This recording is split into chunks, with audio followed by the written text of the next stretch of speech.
How's it going? My name is Mike Shahade. I'm a couples therapist in Michigan, so I thought it was pretty on brand to watch the new season of couples therapy and give any takes I might have on it.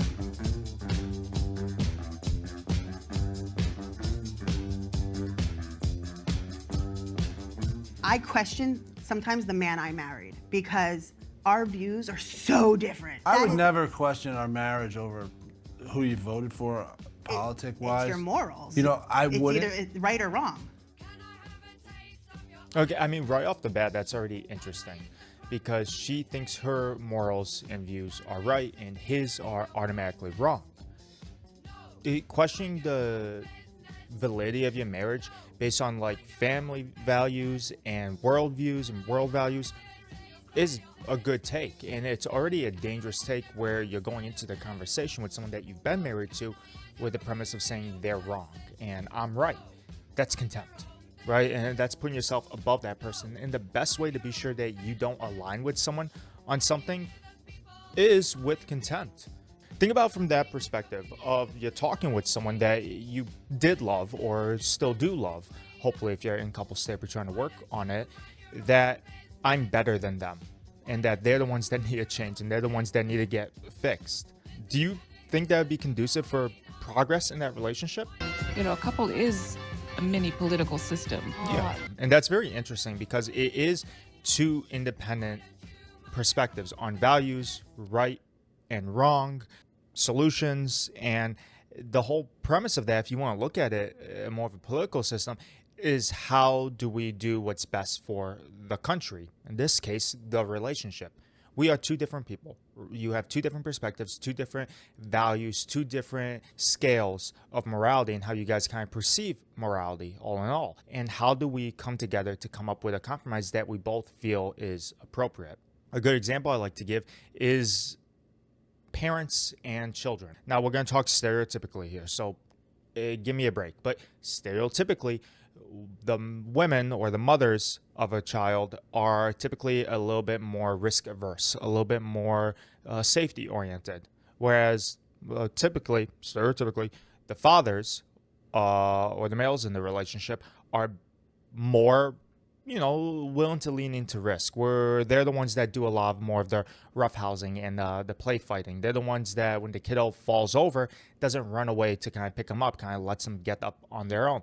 And that is a very small example of the perception of safety. Okay, and those are really two different perspectives of safety. On one hand, I want to do everything in my power to avoid any harm or danger to my child. Doesn't seem wrong, right? And on the other end is I want to do everything in my power to prepare my child for the world, for struggles and tribulations that they're going to go through. Both are not wrong and both need to be done in moderation. If you overprotect and over helicopter parent your kid, they're never going to gain competency and they're never going to be able to gain that independence to actually do hard things or do dangerous things safely. So what troubles the two of you? We fight every day. Well, we don't fight every day. Well, we argue. That's defensivism. That's him getting defensive. Well, okay, we're not terrible, don't tell the stranger that we fight every day like that. Already getting defensive. She's already going to go tit for tat. Every day. Well, we have different levels of disagreement. So we're moving in a few weeks, and he doesn't understand that it's hard for a teen girl in high school to just move schools and start a new school. And I am going to take it upon myself to inconvenience myself for 2 years for her emotional well-being. I get it. I was a girl. But how are you going to inconvenience yourself? Because I'm going to be She's going driving to drive 80 an hour. miles one way. Again, why? Well, he's talking out because he's getting kind of irritated. He doesn't feel like it's being portrayed accurately already, and that's why he has to say that I'm actually there to give more specifics of like, well, let me tell you how wild this one over here is. School in the morning. But he is dead set against it. They struggle to get to school on time right now, and they're only 20 minutes away. Sure. When they're an hour and 30 minutes away, it's going to be a nightmare. And they have to get up. They have to get up. 5. See, she doesn't give a crap what he's saying. She's heard it before. She thinks it's stupid. It seems likely. She's not willing to listen. I think the take he's bringing up is valid. Hey, they struggle getting to school on time now, and now you're going to drive that far away? And I mean, it's not just inconveniencing yourself. There's other things that happen. Your actions have consequences for the whole house. I imagine that's where he's frustrated on. I want to know like more specific about like what he's actually annoyed about, right? Like what are you worried is going to be missed out on your life as a consequence? 5 o'clock in the morning. Got it. So let me ask the two of you. So you have two different opinions on what's the right thing to do. Yeah. Yeah. What happens when you try to talk about it? Yeah, see, she doesn't give a crap about the content they're talking about. It's not about the driving to school. It's about how do you two talk to each other? Like, how does this work? So you've reached a point where you don't even try to negotiate. You don't No, even there's no listen. You do what you negotiating with want. him. I start to tune out. Yeah, That's my and truth. ranting and raving can cause people to shut down. However, the less you listen, the more the other person is going to rant and rave. That's kind of They true. need to feel. They need to feel heard. That is my exactly. life. Even if I don't agree But with that, it. right? Yeah. Just for Well, the other acknowledge person it. to feel heard. So, well, right? She's hitting it on the head. I think that changed it for him. That's something that really changed the situation. Probably coming into couples therapy, stereotypically, blah, blah, blah. Men coming to couples therapy thinking it's bullshit. But I think there right then is where it kind of hit him like, yeah, like what the hell?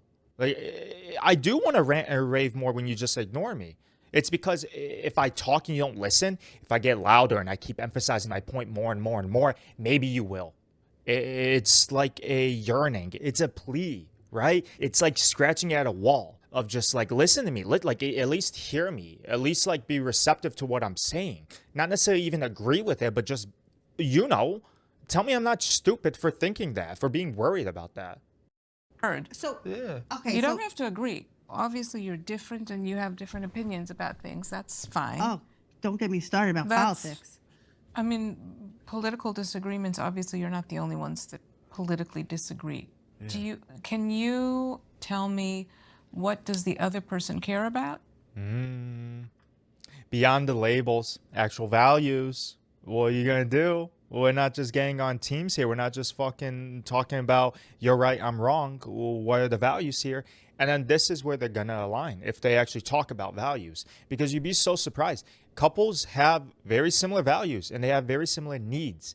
It is the issues on how they express it or how they try to get those values or needs that misalignment and conflict occurs. She cares about, women's rights and,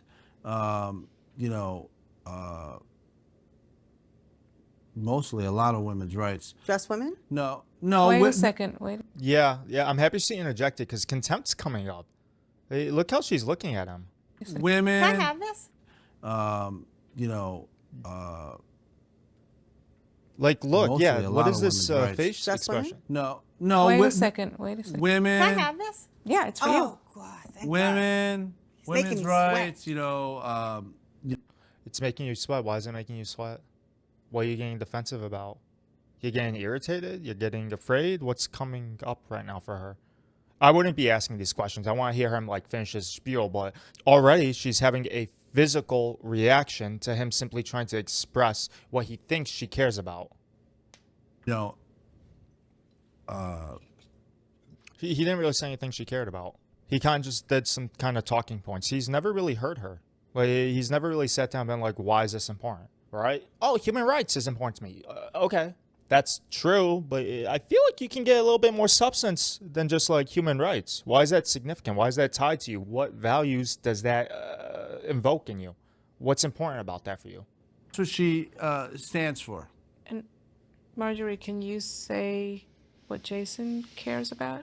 I don't know. Maybe, I don't know. Money? I've said so. Taxes? I've said things. What- I've said what? things. Say. He thinks our taxes will go down? So you don't know. Money. Why is money important for him? I mean, I've said it to you a lot. You've talked a lot about politics. Yeah, we have. We've Yeah. gotten into Well, conversations about You it. have not really done a very good job talking about politics. She clocked the fuck out of him for that. I mean, yeah. Like, y'all, you talked a lot about this? Well, fuck, you don't know anything about each other, it seems like. Yeah, Because you don't know what each other care about. I found myself kind of like marinating with just that interaction between them. Yeah, I don't know, right? I've seen a clip of them from an edited show very briefly. But just off that clip, maybe how it was edited, maybe my own biases, what have you, but it felt very much like a perfect example of what I spoke about in my propaganda video. Turning your neighbors, your loved ones, your wife, your husband into enemies. They talk so much on just speaking points and just trending points, it seems like, yet they have not really sat with each other. They have not explored one another's values. They haven't really connected. They just debated. And sure, debating is engaging, and that's why we kind of fall into it. That's why we kind of fall into anger, because it's a very activating emotion. It's something that really makes you feel empowered to do stuff. We've been together, married for 13 years, 3 kids, 3 animals. It just came out. She said, I want to sit on a bar that everybody goes back to. And I saw her mutual friend, and we were introduced. And then she looked up at me, and it just came out. She said, I want to sit on your... There's a lot of like stuff going on here. I don't got any like conclusions to bring about it, but there's a lot of stuff happening here, just like a lot of micro movements happening. Maybe nervousness, a little bit of angst. Face. No, I said, you're very handsome. Okay. I said, you're very handsome. I want to sit on your face. I had been drinking. Yeah. I am sober now. Yeah. I don't drink. And we just talked and talked and talked. We got married 6 months after we met. Yeah. That's quick. I mean,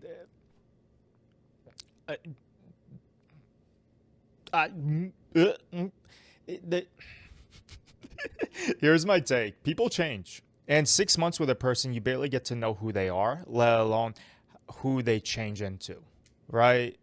But I mean, married for 13 years, they've been together for a while. Doesn't necessarily, it's been a good marriage for all those 13 years, but 6 months getting married, yeah, I mean, worrisome.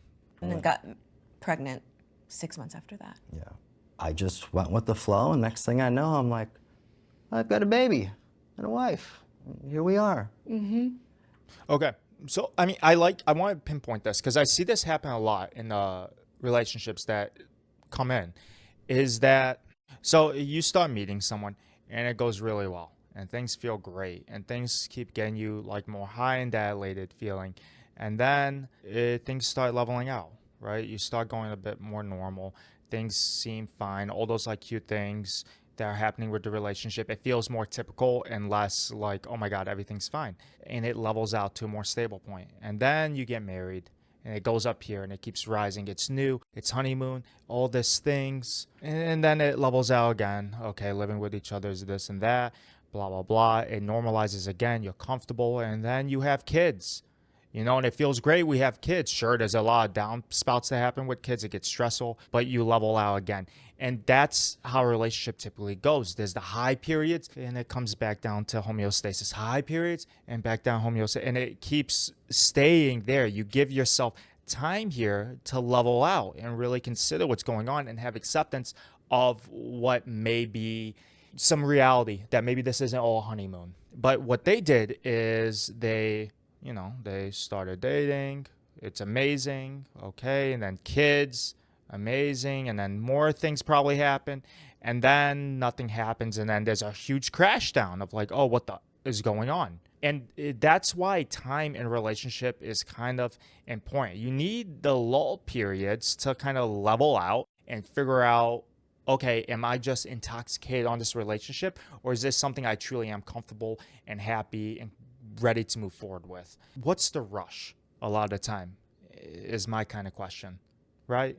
But we'll see how this kind of shows true with them or is different. But that's typically what I see is like the highs of the relationship don't ever have time to like level out to homeostasis to really figure out where we're at. It's married, moved together, kids, and it's back to back to back to back, that when things do eventually slow down, it feels like a hard crash down. And you're almost like free falling and don't know how to kind of catch yourself because you didn't give yourself time to understand how working homeostasis. You waited when you guys were elated in like an intoxicating love that you never experienced hardships and fights and how to fight with each other. And those skills learned early in the relationship will pay a lot of dividends for later on in the relationship. Your marriage is a long-term thing. You can take it slow. Be intentional about it. It worked out. Except, Yeah. Except. Yeah. Tell me. A few days after Christmas, she found out that I had been cheating on her. So I had a very difficult childhood. My mother abused me profoundly. And so I tried to be the best son ever.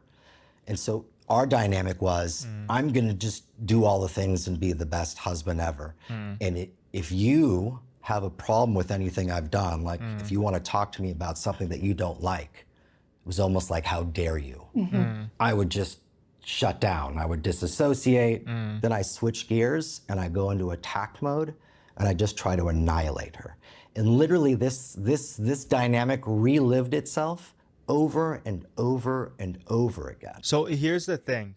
When it comes to dissociations, okay, surprise, surprise, trauma history in his childhood. But that's going to give me a lot of inclination in sessions to be really on the lookout on when he's actually present versus when he's kind of clocked out and starting to dissociate. And then the fact that he actually goes into fight mode really aggressively after, I can imagine that's very terrifying for her to even have disagreements with him. Goodness. And I mean, how trapped of a feeling it is for him that I don't even know how to experience these feelings. Sienna, I'm interested in you earlier saying that you thought things were great. I mean, my take too. I mean, how often is his dissociations and attacks happening here? Yeah, I mean, Yeah, I mean, she's getting emotional about it, which is valuable because a lot of the time people like to just kind of talk surface level and pragmatic rather than really sit in that experience and what it was like for her.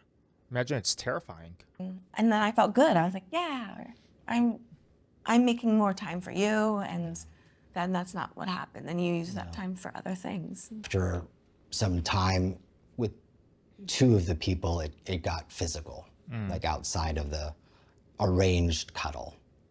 And so there was the emotional, There it is intimate again. sort of connection, infidelity, and then literally. Is it self-soothing or is it like biting her tongue before popping off?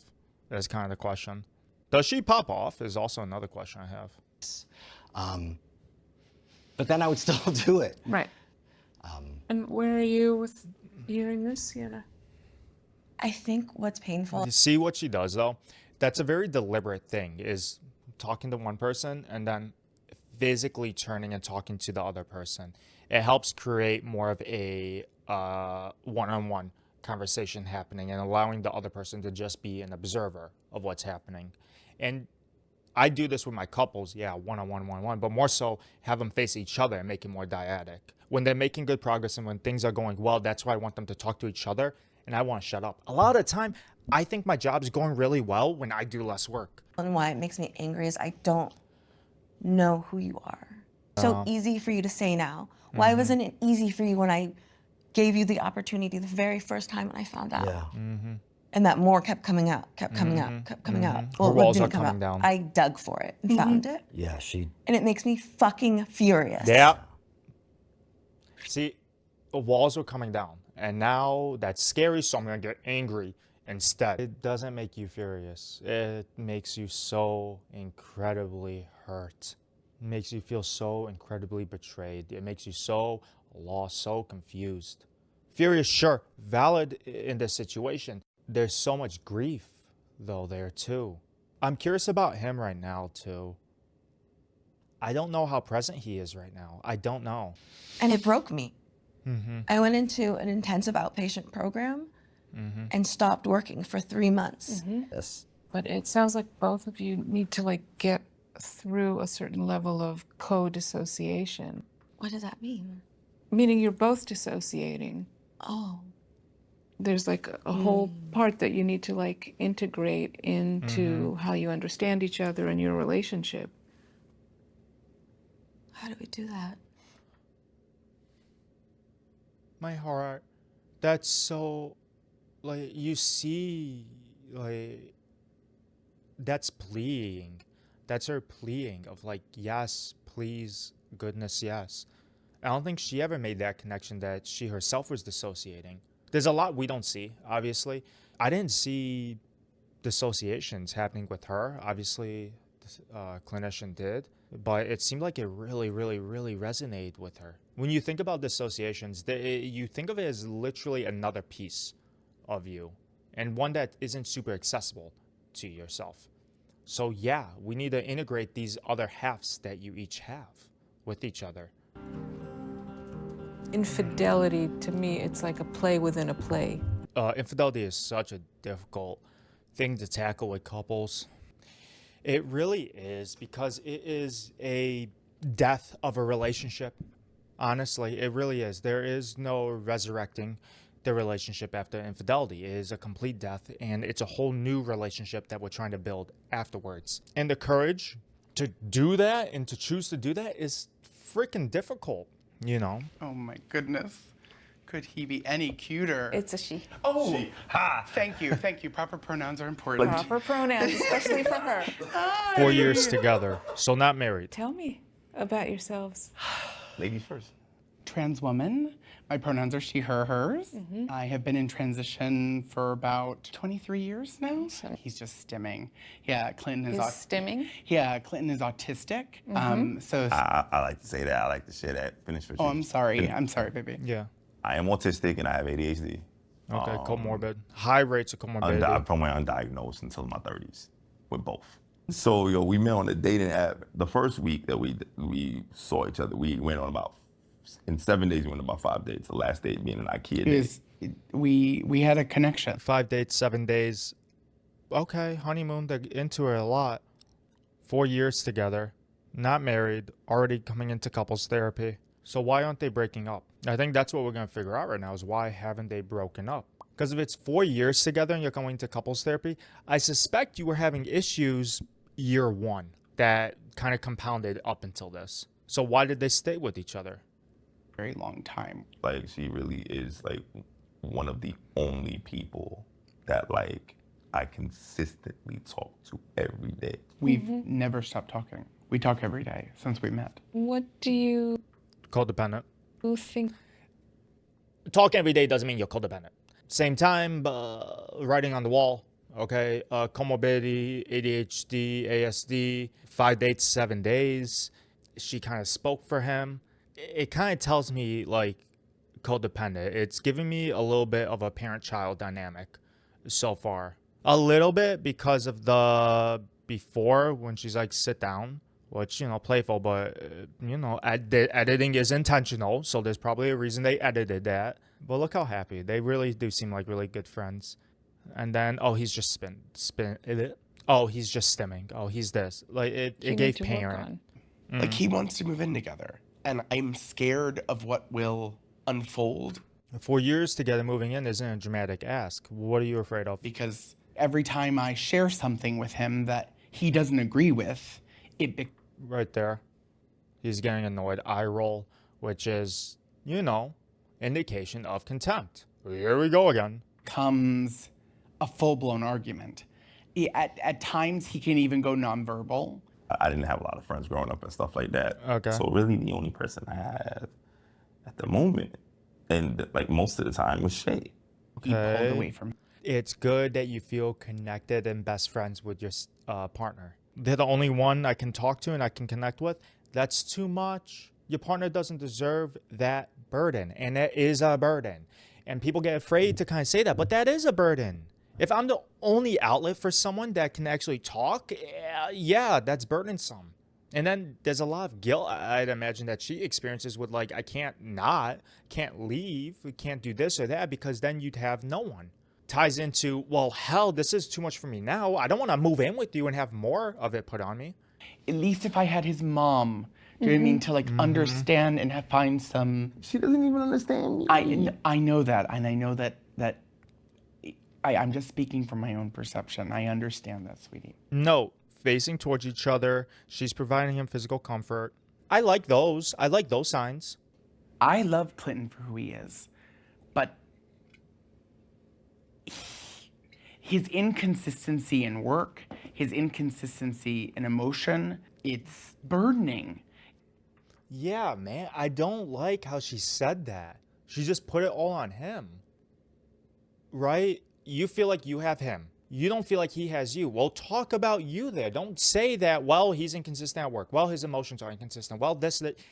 You're putting it on him. I mean, that's not going to be a good way for him to hear that. I don't feel like I can rely on my partner. I am worried that if I open up emotionally to my partner, it wouldn't be received well. That sounds different, okay? It sounds almost performative, but it's better received and it's more accurate, okay? How does that register with you? I don't want to be a burden. And he's heard that so much, I bet. He's heard that so much, I bet. Goodness. And I feel bad saying that. Even. Like, I just want to share. Yeah, I have a lot of trouble with people. You know? And now she feels trapped, right? Now I can't even talk about how I'm experiencing it because his reaction is going to be bigger than my feelings. Well, dear, you deserve to express yourself openly in a relationship. It's how you express it, though. Don't make it about him. Make it more about you. And that's so heartbreaking. She's fallen right into the role of his mother. And I don't want to hurt his feelings. Like, that's what I mean. It's hard to be... It's very hard to be honest. And that's not something I want to do. Oh, sweetie. Oh.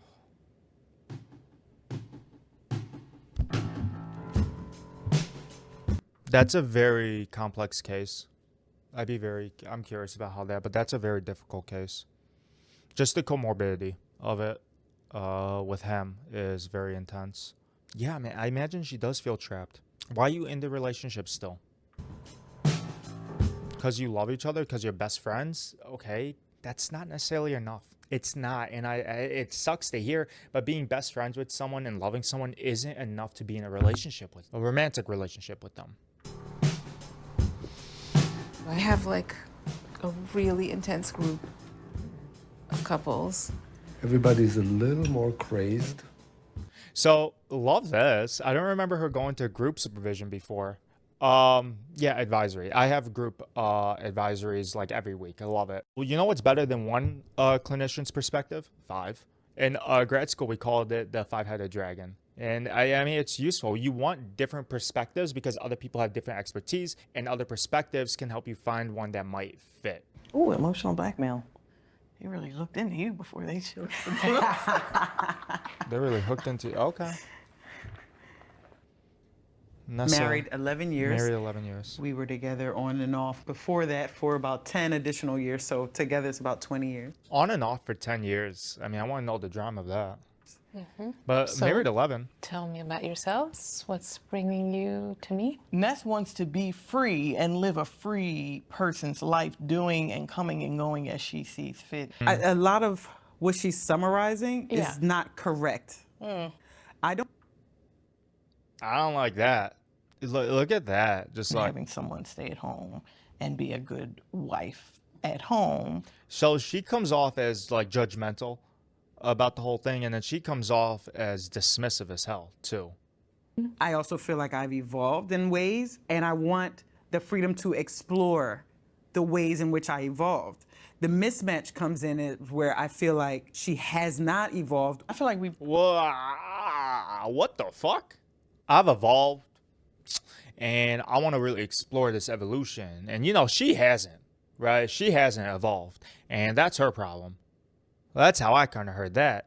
What the hell you mean evolve? Polygamy? I work on my evolution, and if we come back together, great. If not, we're still co-parents. That's a cop-out. I mean, call it out. That's a cop-out. You want an excuse to step out, and you want some safety net to come back if you want to. That's what that sounds like. And how is this breakup different than the first breakup or the second breakup? For one, there's a child in this marriage, right? Trust me, I've been considering. How old is she? That's a deep sigh there for her. That was a deep sigh. Child? 4. Trust me, that is number 1 on my. You see that? Look how they smile. In this marriage, right? Trust me, I've been considering. How old is your child? 4. Trust me, immediately like she lit up thinking about her kid. I want to travel more by myself and maybe go out to different places by myself. I think that's weird. What do you mean? In a marriage. Well, I mean, fuck you for that. I mean, low key. It's not weird. She wants some like solo time to do stuff. That's But valid. for most of our relationship, Andrea has been a passenger. And I've been driving. Yeah, see the last, because that comes off as like putting them down, dude.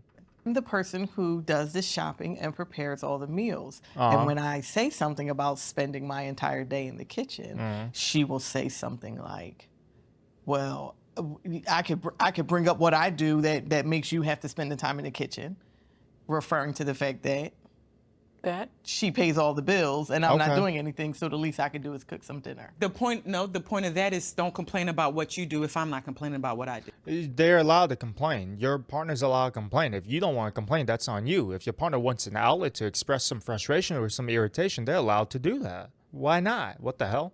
I am shedding a lot of who I used to be, but I can't explore that if I stay in the dynamic that is us, because that is our pattern. And there's still more work that needs to be done on both our parts. There's discomfort in the comfort. Okay, so like that's what's happening. Bring up this thing again. They're here. Y'all, they did it. They did it slow. They did it deliberate. They left and came back, and they kept choosing to come back. And they're in this, the homeostasis, the normal area. And she's very uncomfortable with that, because this feels like progress. This feels like growth. This feels like progress. This feels like something's happening. This feels like sitting down doing nothing. I'm not getting that bag. I'm not exploring the world. I'm not doing this, that. She's very uncomfortable here and really wants, like, you know, some of this excitement and differences happening. And sometimes I feel like more work needs to be done on her part so that I can go and do more work on my part. So I don't see how that happens with us being infused and enmeshed the way we have been. Any thoughts on that? Nope. Oh, you got thoughts. Shutting down. Are you shutting down now? Nope, I just don't have any thoughts. That's shutting down, honey.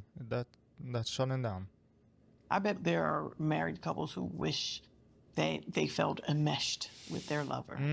There's the shutdown, right?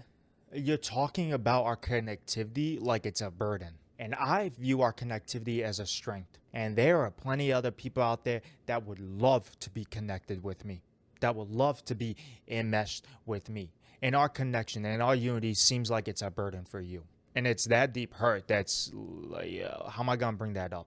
You just literally spat on a value of mine. That's what kind of happened. I have the strong value of connection and safety in numbers, and you just kind of spat on it and said that it's not worthy. But